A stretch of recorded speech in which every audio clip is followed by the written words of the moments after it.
la Fondation Mohamed VI des oulémas africains. Ça donne des discours qui font naître dans les cœurs un sentiment de haine extrêmement contagieux. Ça fait d'un frère, d'un ami ou d'un voisin un extrémiste religieux. Ça massacre à volonté des innocents au nom de Dieu. Ça sépare des familles sans même leur laisser le temps de se dire adieu. Oh Dieu, ça commet des crimes au Dieu en jurant par Dieu lui-même qu'on a Dieu que pour servir sa volonté, alors qu'en vérité, ça menace la coexistence pacifique, pourtant base pour un avenir, un monde bien plus radieux.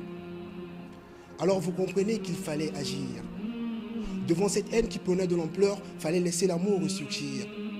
Face à cette imposture d'islam qu'on nous présentait, fallait intervenir.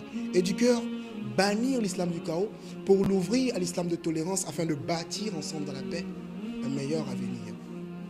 Ainsi naît, le 13 juillet 2015, à l'initiative de Sa Majesté Mohamed VI, roi marocain, tristement nostalgique des attentats de 2003 subis par le royaume marocain, déterminé à faire connaître l'islam de paix à travers nous musulmans africains, et envahi par de nobles sentiments panafricains, la Fondation Mohamed VI des oulémas africains.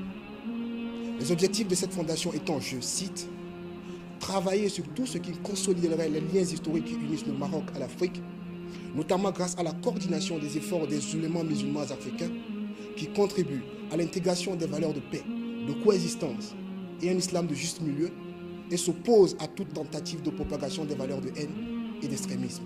Fin de citation. Nous, musulmans, sommes chanceux de posséder le Coran, la grande science. Mais sans sagesse, que vaut réellement le savoir, une connaissance? Il faut donc que nous y mettions de notre conscience et cultiver des valeurs telles que la tolérance afin de nous faciliter avec les autres la coexistence.